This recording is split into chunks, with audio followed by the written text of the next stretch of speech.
ಕಳೆದ ವಾರ ದಶರಥ ಸಂತಾನ ಪ್ರಾಪ್ತಿಗೋಸ್ಕರ ಅಶ್ವಮೇಧ ಯಾಗ ಮಾಡೋಕ್ಕೆ ಹೇಗೆ ತಯಾರಿ ನಡೆಸ್ದ ಅಂತ ನೋಡಿದ್ವಿ.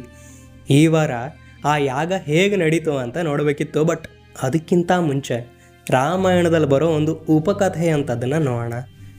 ಇದು ಮೊದಲನೇ ಉಪಕಥೆ. ಆ ಕಥೆ ನಡೆಯೋದು ನಮ್ಮ ಸಹ್ಯಾದ್ರಿಯ ತಪ್ಪಲಲ್ಲಿ ಅಂತ ಹೇಳಿದ್ದೆ ಅಲ್ವಾ, ಅದು ಹೇಗೆ ಅಂತ ಇವಾಗ ನೋಡೋಣ.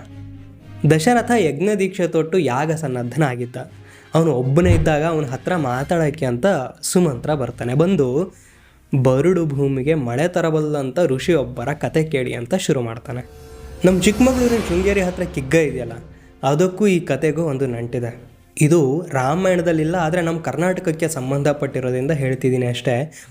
ಇಲ್ಲಿರೋ ಶಿವಲಿಂಗನ ಕರೆಯೋದೆ ಋಷ್ಯಶೃಂಗೇಶ್ವರ ಅಂತ.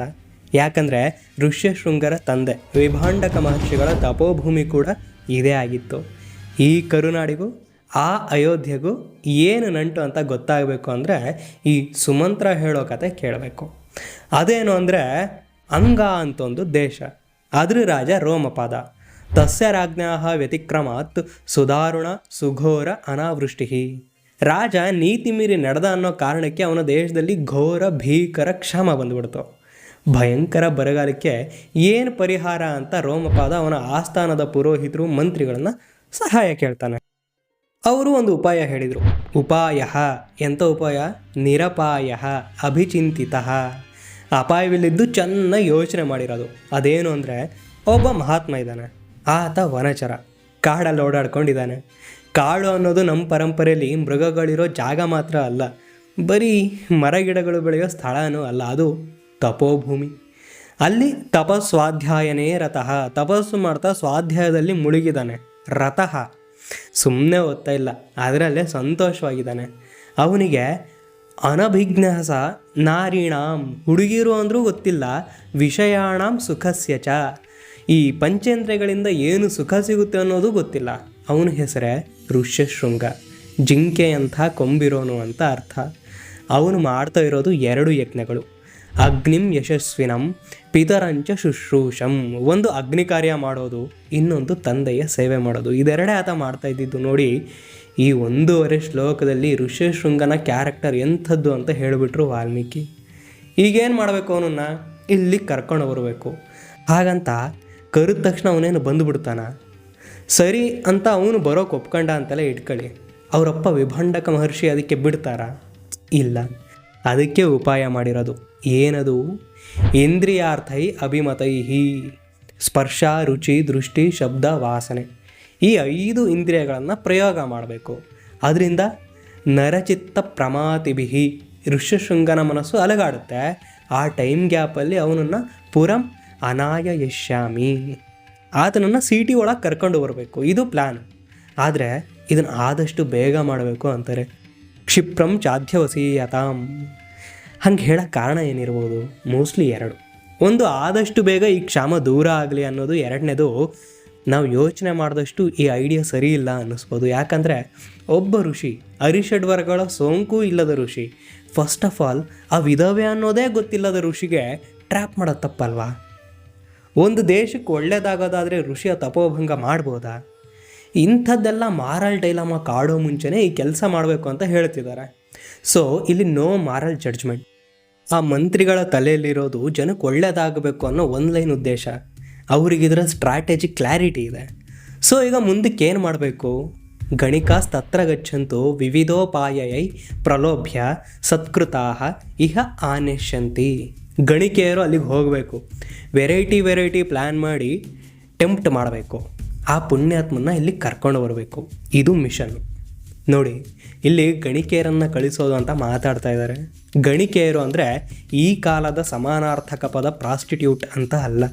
ಬಟ್ ಆ ಕಾಲದ ಗಣಿಕೆಯರು ಬೇರೆ ವಿಧಿ ಇಲ್ಲದೆ ಗತಿ ಇಲ್ಲದೆ ಬಂದವರು ಆಗಿರಲಿಲ್ಲ. ಈ ಗಣಿಕೆಯರನ್ನು ಯಾರಂದರೆ ಅವರು ಮುಟ್ಟೋದಲ್ಲ, ನೋಡೋಕ್ಕೂ ಆಗ್ತಿರಲಿಲ್ಲ. ಅವರೆಲ್ಲ ಏನಿದ್ರು ರಾಜಪ್ರತಿನಿಧಿ, ರಾಜಾತಿಥ್ಯದಲ್ಲಿರೋ ಎಲೈಟ್ ಪೀಪಲ್ಸ್ ಇರ್ತಾರಲ್ಲ, ದೊಡ್ಡ ಶ್ರೀಮಂತರು, ಇಂಥವರ ಸೊತ್ತು. ಇವ್ರ ನಂತರ ಬರೋದು ವೇಶ್ಯ, ಫಿಸಿಕಲ್ ಪ್ಲೆಜರ್ನ ಟ್ರೇಡಾಗಿ ತಗೊಂಡವರು. ಇವ್ರಿಗೆ ಸಮಾಜದಲ್ಲಿ ಜಾಗ ಇರ್ತಾ ಇರಲಿಲ್ಲ, ಬಟ್ ದೂರದಲ್ಲೆಲ್ಲೋ ಇರ್ತಿದ್ರು. ಈಗ ಕರೀತಾರಲ್ಲ ವೇಶ್ಯಾವಾಟಿಕೆ ಅಂತ, ಆ ಥರ ಊರಾಚೆ. ಅರ್ಥಶಾಸ್ತ್ರದಲ್ಲಿ ಇವರಿಂದ ಟ್ಯಾಕ್ಸ್ ವಸೂಲಿ ಮಾಡಬೇಕು, ಜೊತೆಗೆ ಇಂಥವ್ರಿಗೆ ರಕ್ಷಣೆ ಕೊಡಬೇಕು ಅಂತ ಬರುತ್ತೆ. ಆಮೇಲೆ ದೇವದಾಸಿಯರು, ಅವ್ರ ಬಗ್ಗೆ ನಿಮಗೆ ಗೊತ್ತೇ ಇರುತ್ತೆ. ಮೂರದಲ್ಲಿ it was sacred and prestigious. But ಕಾಲ ಉರುಳಿದ ಹಾಗೆ ಆ ಪದ್ಧತಿನೇ ದಾರಿ ತಪ್ಪಿಬಿಡ್ತು. ಪುಂಶ್ಚಲಿ ಅಂತ ಬರುತ್ತೆ. ಅಂಥ ಹೆಣ್ಣು ಕೆಟ್ಟವಳು ಅಂತ ಮನುಸ್ಮೃತಿ ಹೇಳುತ್ತೆ. ಯಾಕಂದರೆ ಒಬ್ಬಳು ಅವಿವಾಹಿತ ಹೆಣ್ಣು ಸಮಾಜದಲ್ಲಿ ಯಾವ ರೀತಿ ರಿವಾಜು ಇಲ್ಲದೆ ಸ್ವೇಚ್ಛಾಚಾರ ಮಾಡ್ತಾ ಎಲ್ಲರನ್ನೂ ಕೆಡ್ಸೋಳನ್ನ ಪುಂಶ್ಚಲಿ ಅಂತ ಕರೀತಾರೆ. ಈ ಥರ ಬೇರೆ ಬೇರೆ ಸ್ತರಗಳಿದ್ದಾವೆ. ಆ ಪೈಕಿ ಗಣಿಕೆಯರನ್ನು ಋಷ್ಯಶೃಂಗರ ಹತ್ರ ಕಳಿಸೋಕ್ಕೆ ಮಂತ್ರಿಗಳು ಹೇಳಿದರು. ಅವ್ರು ಹೆಂಗೆ ಹೋಗಬೇಕು? ನೀಟಾಗಿ ಅಲಂಕಾರ ಮಾಡಿಕೊಂಡು ಹಾಡು ಹಾಡ್ತಾ ನಗನಗದ ಹೋಗಬೇಕು. ಅಲ್ಲಿ ಋಷ್ಯಶೃಂಗನ ಮರಳು ಮಾಡಿ ಅಂಗ ದೇಶಕ್ಕೆ ಕರ್ಕೊಂಡು ಬರಬೇಕು. ಹಿಂಗಂತ ಮಂತ್ರಿಗಳು, ಆ ಪುರೋಹಿತರು ಪ್ಲ್ಯಾನ್ ಹೇಳ್ತಾರೆ. ರಾಜ ಕೂಡ ತಥಾ ಚಕ್ರುಶ್ಚತೆ ತದಾ, ಓಕೆ ನೀವೇನು ಹೇಳಿದ್ರೋ ಹಾಗೇ ಆಗಲಿ ಅಂತಾನೆ. ರಾಜನ ಪರ್ಮಿಷನ್ ಸಿಕ್ಕ ಮೇಲೆ ಈ ಪುಣ್ಯ ಕೆಲಸಕ್ಕೆ ಗಣಿಕೆಯರನ್ನು ಸೆಲೆಕ್ಟ್ ಮಾಡಿ ಕಳಿಸ್ತಾರೆ. ಅವರೆಲ್ಲ ಖುಷಿಯಿಂದ ಹೋಗ್ತಾರೆ. ನೋಡಿ, ಇಲ್ಲಿ ಆ ಗಣಿಕೆಯರು ಎಷ್ಟು ಗ್ರೇಟ್ ಅಂತ ನಾವು ಗಮನಿಸಬೇಕು. ಈ ರಾಜನೋ ಮಂತ್ರಿ ಪುರೋಹಿತರೋ ಯಾಕೆ ಹೋಗಲಿಲ್ಲ ಋಷ್ಯಶೃಂಗರನ್ನ ಕರೆಯೋಕ್ಕೆ? ಭಕ್ತಿಯಿಂದ ಬೇಡ್ಕೊಂಡಿದ್ದಿದ್ರೆ ಆತನೇ ಬರ್ತಿದ್ನೋ ಏನೋ. ಬಟ್ ಭಯ. ಋಷ್ಯಶೃಂಗನ ತಂದೆ ವಿಭಾಂಡಕ ಮುನಿ ಸಾಮಾನ್ಯದವರಲ್ಲ. ಈ ರಾಜ ಹೋಗಿ ಕೇಳಿದರೆ ಅದೇನು ಉತ್ತರ ಕೊಡ್ತಾರೋ ಯಾರಿಗೆ ಗೊತ್ತು. ಹೋಗಲಿ, ಈ ಹುಡುಗನ್ನೇ ಏನಾದರೂ ಮಾಡಿ ಮನವೊಲಿಸೋಣ ಅಂದರೆ, ಈ ಹುಟ್ಟಿದಾಗಿಂದಲೂ ಐಸೋಲೇಷನ್ನಲ್ಲೇ ಇರೋ ಈ ಹುಡುಗ ನಾತಿಚಕ್ರಾಮ ಚಾಶ್ರಮ, ಆಶ್ರಮ ಬಿಟ್ಟು ಹೊರಗೆ ಹೋದವನಲ್ಲ. ಅವನಿಗೆ ತನ್ನ ತಾಯಿ ಯಾರು ಅಂತ ಕೂಡ ಗೊತ್ತಿರಲಿಲ್ಲ. ಅಂಥವನ ಹತ್ರ ರಾಜ ಹೋದ್ರೇನು ಅಥವಾ ಅವನ ಮಂತ್ರಿಗಳು ಹೋದ್ರೇನು, ಅವನಿಗೆ ಜನರ ಕಷ್ಟ ಅಂದರೆ ಅರ್ಥ ಆಗಬೇಕಲ್ಲ. ಬರೋಕೆ ಒಪ್ಕೊಂಡ್ರೆ ಎಲ್ಲ ಸರಿ, ಬರಲ್ಲ ಅಂತ ಪಟ್ಟು ಹಿಡಿದ್ರೆ ಕರ್ಕೊಂಡು ಬರೋಕ್ಕಾಗುತ್ತಾ? ಕಿಡ್ನ್ಯಾಪ್ ಮಾಡ್ಕೊಂಬಂದ್ರು ಅಂತಲೇ ಇಟ್ಕೊಳ್ಳಿ, ಅದರಿಂದ ಪ್ರಯೋಜನ ಏನು? ಸೊ ಅವನೇ ಬರಬೇಕು ಅಂದರೆ ಗಣಿಕೆಯರು ಬೇಕೇ ಬೇಕು. ಅಷ್ಟಕ್ಕೂ ಈ ಋಷ್ಯಶೃಂಗನ ಕಥೆ ಏನು ಅದನ್ನು ನೋಡೋಣ. ಒಂದು ಸರಿ ಏನಾಯಿತು, ಶ್ರೇಷ್ಠ ತಪಸ್ವಿ ವಿಭಾಂಡಕ ಮಹರ್ಷಿ ತಪಸ್ ಮಾಡ್ತಾಯಿದ್ರು. ಆತ ಮಹಾತಪಸ್ವಿ, ಶುದ್ಧ ಬ್ರಹ್ಮಚಾರಿ. ಒಂದಿನ ನದಿ ತೀರದಲ್ಲಿ ವಿಭಾಂಡಕ ತಪಸ್ ಮಾಡ್ತಾ ಇರುವಾಗ ಆಕಾಶದಿಂದ ಒಬ್ಬಳು ಅಪ್ಸರೆ ಇಳಿದು ಬಂದಳು. ಆಕೆ ಊರ್ವಶಿ. ಅವಳು ಸೌಂದರ್ಯ ನೋಡ್ತಾ ನೋಡ್ತಾ ಅವಳ ನಯ ನಾಜೂಕು ಭಿನ್ನಾಣ ನೋಡಿ ಆಕರ್ಷಣೆ ಆಯಿತು. ತಪಸ್ ಮಾಡ್ತಿದ್ದ ಮನಸ್ಸು ಅಲ್ಪ ಮಟ್ಟಿಗೆ ವ್ಯತಿರಿಕ್ತವಾಯಿತು. ಆಗ ಅವರ ರೇತಸ್ಸು ನದಿಗೆ ಬಿದ್ದು ಹೋಯಿತು. ಅದು ಒಂದು ಹೆಣ್ಣು ಜಿಂಕೆಯ ದಿವ್ಯ ಗರ್ಭದಲ್ಲಿ ಧಾರಣೆ ಆಯಿತು. ಆ ಜಿಂಕೆ ಗರ್ಭಿಣಿ ಆಯಿತು. ಕೆಲವು ತಿಂಗಳ ನಂತರ ಒಂದು ವಿಶಿಷ್ಟ ರೂಪದ ಮಗುವಿಗೆ ಜನ್ಮ ಕೊಡ್ತು. ಆ ಮಗುವಿಗೆ ಜಿಂಕೆಯ ಕೊಂಬಿತ್ತು. ಆ ಕಾಡಲ್ಲಿ ಆ ವಿಚಿತ್ರವಾದ ಮಗುನ ನೋಡ್ತಿದ್ದ ಹಾಗೆ ವಿಭಾಂಡಕರಿಗೆ ಆತ ತನ್ನ ಅಂಶ ಅನ್ನೋದು ಗೊತ್ತಾಯಿತು. ನೋಡೋಕೆ ಆ ಮಗು ಹೇಗಿತ್ತೋ ಅದೇ ಹೆಸರನ್ನೇ ಇಟ್ಟರು, ಋಷ್ಯಶೃಂಗ ಅಂತ. ಅವತ್ತಿಂದ ಋಷಿಗಳ ಹತ್ರನೇ ಬೆಳೆದ ಮಗುವಿಗೆ ಸ್ತ್ರೀ ಅಂದರೆ ಯಾರು ಅನ್ನೋದೇ ಗೊತ್ತಿಲ್ಲ. ಇನ್ನು ಸೌಂದರ್ಯ, ಕಾಮ, ಆಸೆ ಇವೆಲ್ಲವೂ ಅವನಿಗೆ ಗೊತ್ತೇ ಇರಲಿಲ್ಲ. ಅವನನ್ನು ಕರೆತರೋಕ್ಕೆ ಈಗ ಯಾರು ಹೋಗಿದ್ದಾರೆ? ಗಣಿಕೆಯರು. ಈ ಋಷ್ಯಶೃಂಗ ಪಿತುಸ್ಸ ನಿತ್ಯ ಸಂತುಷ್ಟ. ಹುಟ್ಟಿದಾಗಿಂತಲೂ ಅಪ್ಪನ ಸೇವೆ ಮಾಡ್ತಲೇ ಯಾವಾಗಲೂ ಸಂತೋಷವಾಗಿದ್ದಾನೆ. ಆಶ್ರಮ ಬಿಟ್ಟು ಹೊರ ಜಗತ್ತನ್ನು ಇಣುಕಿ ಕೂಡ ನೋಡಿಲ್ಲ. ಅವನಿಗೆ ಹುಡುಗಿರು ಬಿಡಿ, ಬೇರೆ ಹುಡುಗರು ಹೇಗಿರ್ತಾರೆ ಅನ್ನೋದು ಕೂಡ ಗೊತ್ತಿಲ್ಲ. ಇನ್ನು ಬೇರೆ ಊರಿಗೆ ಬಾ ಅಂತ ಕರೆದು ಬಿಟ್ಟರೆ ಆತ ಬರ್ತಾನ? ಸಾಧ್ಯವೇ ಇಲ್ಲ. ಅದನ್ನೆಲ್ಲ ಯೋಚನೆ ಮಾಡಿನೇ ಈ ಗಣಿಕೆಯರು ತಮ್ಮ ಆಟ ಶುರು ಮಾಡಿಕೊಂಡ್ರು. ಎಂಥ ವೈಪರೀತ್ಯ ನೋಡಿ. ಇವನು ಋಷಿ, ಅವರು ಗಣಿಕೆಯರು. ಇವನದು ಕಗ್ಗಾಡು, ಅವ್ರದ್ದು ಮಹಾನಗರ. ಇವನಿರೋದು ಗೂಡಿಸ್ಲಲ್ಲಿ, ಅವ್ರು ಕರ್ಕೊಂಡು ಹೋಗಬೇಕು ಅಂತಿರೋದು ಅರಮನೆಗೆ. ಇದನ್ನು ನೋಡ್ತಾ ಇದ್ದರೆ ನಾವು ನಮ್ಮ ಪಾಡಿಗಿರ್ತೀವಿ ಅಂದರೂ ಆಸೆ, ಅಭಿಲಾಷೆ, ಲಾಲಸೆ ಇವೆಲ್ಲ ನಮ್ಮನ್ನು ಹೆಂಗೆಲ್ಲ ಕಾಡುತ್ತೆ ಅನಿಸುತ್ತಲ್ವ. ಸರಿ, ಇವಾಗ ಕತೆ ಬೇಗ ಮುಗಿಸೋಣ, ಚೆನ್ನಾಗಿದೆ. ಇವರು ಒಂದು ಕಡೆ ಕಾಯ್ತಾ ಇರ್ತಾರೆ. ಅವ್ರ ಜಾಗಕ್ಕೆ ಋಷ್ಯಶೃಂಗ ಯದೃಚ್ಛಾಯ ಅಚಾನಕ್ಕಾಗಿ ಬರ್ತಾನೆ. ಬಂದು ನೋಡಿದರೆ ವಿಚಿತ್ರವಾಗಿ ವೇಷ ಹಾಕ್ಕೊಂಡಿರೋ ಹುಡುಗಿರು, ಸುಂದರ ಸ್ತ್ರೀಯರು ಕಾಣಿಸ್ತಿದ್ದಾರೆ. ಗಾಯಂತ್ಯೋ ಮಧುರ ಸ್ವರ, ಮಧುರವಾಗಿ ಹಾಡ್ತಾ ಇದ್ದಾರೆ. ಅವರನ್ನು ನೋಡಿ ಋಷ್ಯಶೃಂಗ ಸ್ಟನ್ ಆಗಿದ್ದಾನೆ. ಆಗ ಆ ಗಣಿಕೆಯರ ಪೈಕಿ ಒಬ್ಬಳು ಮಧುರವಾಗಿ ಮಾತಾಡ್ತಾ, ಕತ್ವಂ ಕಿಂ ವರ್ತಸೆ ಏಕಸ್ತ್ವಂ ವಿಜನೇ ಘೋರೇ ವನೆ. ನೀನು ಯಾರು? ಇಲ್ಲೇನು ಮಾಡ್ತಾ ಇದೀಯಾ? ಯಾರೂ ಇಲ್ಲದ ಈ ಕಾಡಲ್ಲಿ ಒಬ್ಬನೇ ಹಾಕಿದೀಯಾ ಅಂತ ಕೇಳ್ತಾಳೆ. ಆಗ ಋಷ್ಯಶೃಂಗ ತನ್ನ ಕಥೆನೆಲ್ಲ ಹೇಳಿ, ಇಲ್ಲೇ ನಮ್ಮ ಆಶ್ರಮ ಇದೆ, ಅಲ್ಲಿಗೆ ಬನ್ನಿ, ಕರಿಷ್ಯೆ ಓತ್ರ ಪೂಜಂ ವೈ ಸರ್ವೇಷಾಂ ವಿಧಿಪೂರ್ವಕಂ. ನಿಮಗೆ ಸರಿಯಾಗಿ ಪೂಜೆ ಮಾಡಿ ಕಳಿಸ್ತೀನಿ ಅಂತಾನೆ. ಪೂಜೆ ಅಂದರೆ ನಾವು ಹೇಳೋ ಪೂಜೆ ಅಲ್ಲ, ಆತ ಹೇಳೋದು ಅತಿಥಿ ದೇವರ ಸತ್ಕಾರದ ಪೂಜೆ. ಅಲ್ಲಿಗೆ ಈ ಹುಡುಗಿರೆಲ್ಲ ಹೋಗ್ತಾರೆ. ಅವರಿಗೆಲ್ಲ ಇದಂ ಅರ್ಘ್ಯಂ, ಇದಂ ಪಾದ್ಯಂ, ಇದಂ ಮೂಲಂ ಫಲಂ ಚನಃ.